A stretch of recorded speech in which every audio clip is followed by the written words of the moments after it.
मेरे आराध्य नारायण के इस अवतार को संसार सदैव कूर्म अवतार के नाम से पुकारेगा।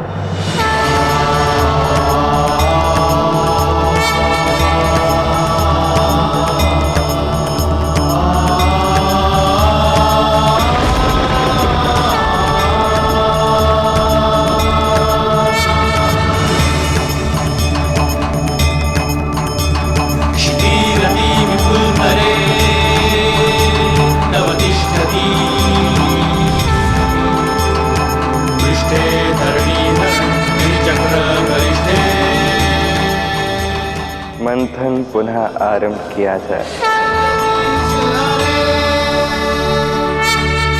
हर हर महादेव! हर हर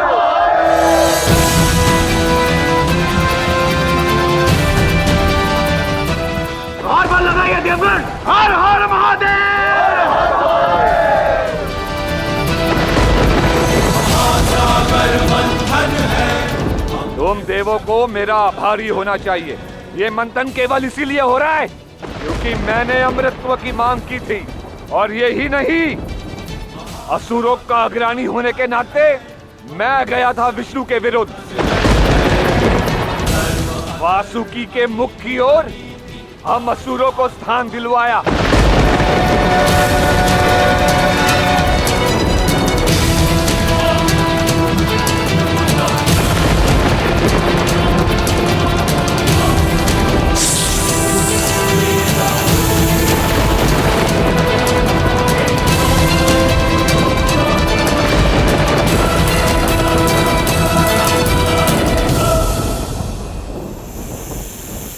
ये क्या?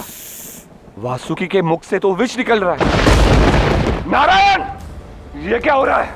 वासुकी के मुख से विष क्यों बाहर आ रहा है? नारायण, वासुकी तो साक्षात महादेव का नाग है।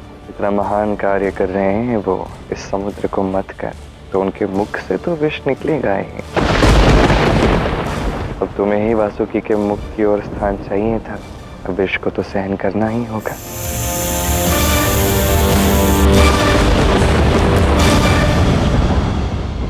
देवगढ़ नारायण ने उचित ही कहा था, हमें अपने कर्मों के अनुसार फल की प्राप्ति होगी। स्वर भानु ने नारायण के निर्णय के विरुद्ध जाकर वासुकी के मुख की ओर का स्थान चुना था, जिसका फल सभी असुरों को भुगतना पड़ रहा है, और हम सभी देवता सुरक्षित हैं।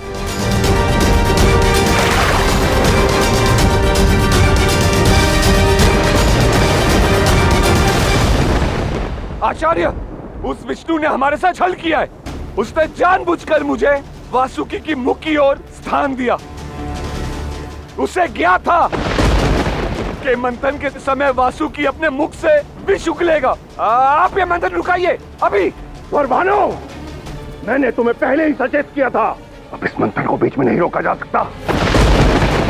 यदि हम इस मंथन को रोकते हैं तो ये हमारी पराजय होगी, और समुद्र से निकलने वाले किसी भी रत्न पर हमारा अधिकार नहीं होगा।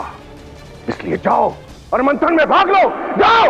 तब उनका क्या जो उसके विष से प्रभावित हो रहे हैं? मुझे ज्ञात है कि विष्णु के छल के कारण हमारे असुरों को हानि हो रही है। कदाचित कई असुरों को अपने प्राण भी त्यागने पड़ रहे हैं, किंतु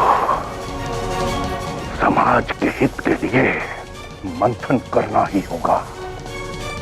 बस स्मरण रहे कि इस बार तुम उस विष्णु के छल में मत फंसना। वचन देता हूं मैं आपको आचार्य, आपके बाद ये विष्णु मेरे साथ कदापि छल नहीं कर पाएगा।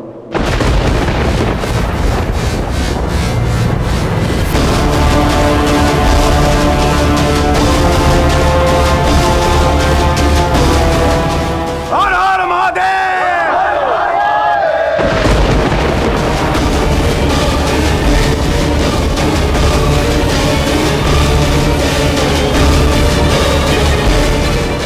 फिर आगे क्या हुआ कान्हा? बताओ तो, चुप क्यों हो गए तुम? उसके पश्चात बड़े धैर्य के साथ और सहनशीलता के साथ असुरों को और देवताओं को इस समुद्र मंथन में आगे बढ़ना पड़ा। ये मंथन बहुत समय तक चलता रहा और कठिनाइयां आती रही। अंततः अमृत पाना है तो परिश्रम तो करना होगा। अब जिस प्रकार मंथन से अमूल्य रत्न निकलने के लिए देवताओं ने असुरों ने प्रतीक्षा की, आगे की कथा सुनने से पूर्व भी आप सब कुछ समय के लिए प्रतीक्षा कीजिए। आपने जिस उद्देश्य से ये कथा रोकी है आराध्य, मुझे वो कारण ज्ञात है, क्योंकि अभी कुछ अत्यंत महत्वपूर्ण जो होने वाला है।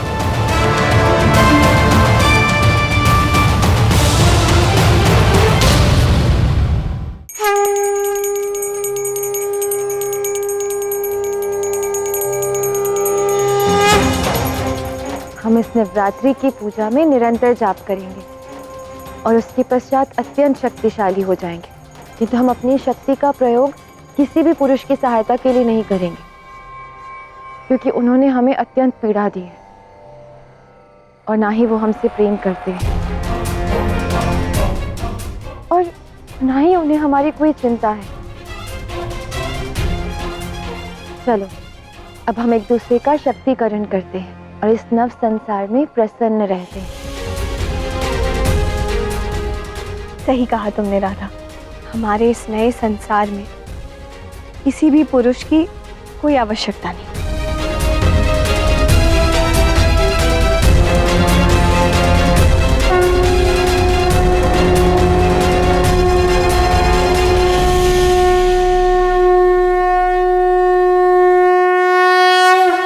बस यही शंख ध्वनि मैं सुनना चाहता था, इसीलिए बस मैंने ये कथा रोक दी थी। कौन से शंख की ध्वनि का ना? मुझे तो ऐसी कोई शंख की ध्वनि नहीं सुनाई दी। हाँ श्री कृष्ण, हमें भी कोई ध्वनि नहीं सुनाई दी। राधा ने अपनी शंख ध्वनि से नवरात्रि का पाठ आरंभ कर दिया है।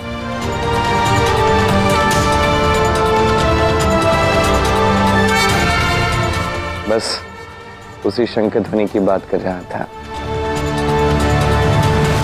कदाचित आप सब ये शंख ध्वनि इसलिए नहीं सुन पा रहे क्योंकि कोई है जिसका प्रभाव स्त्रियों को हमसे दूर करने का प्रयास कर रहा है। राधा और कृष्ण एक दूसरे से बहुत दूर है। कृष्ण नहीं जानता कि राधा कहां है, फिर भी वो उस शंख की ध्वनि को सुन पा रहा है जो राधा ने बजाया। कुछ तो है। चिंता मत कीजिए आचार्य, मैंने ऐसा भ्रम रचा है जिसके चलते वो कृष्ण, राधा और बाकी स्त्रियों तक किसी भी स्थिति में पहुंच नहीं पाएगा।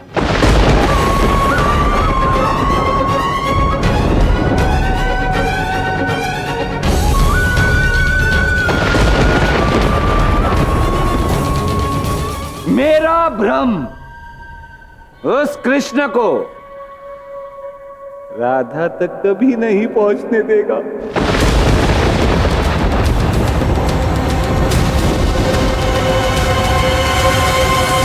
अपस्मार ने भी अज्ञान और विस्मृति की माया का ऐसा जाल बुना है कि समस्त स्त्रियां प्रेम और सकारात्मकता को भूल चुकी हैं।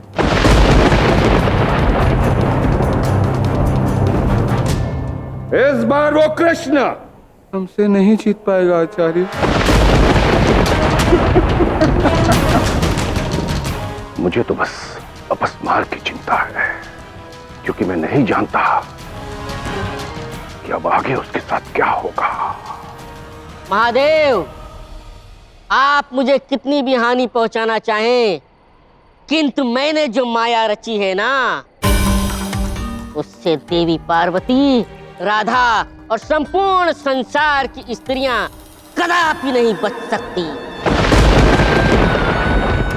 उन्हें तो अब भी स्मरण नहीं है कि आप उनसे कितना प्रेम करते हैं। उन्हें तो अब भी केवल और केवल पुरुषों की पीड़ा का ही आभास है।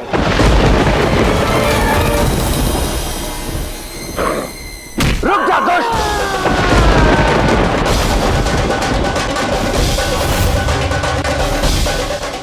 आराध्य, अपस्मार के इस दुस्साहस के लिए मुझे इसे दंड देना ही होगा। मैं अब इसका वध करके ही रहूंगा।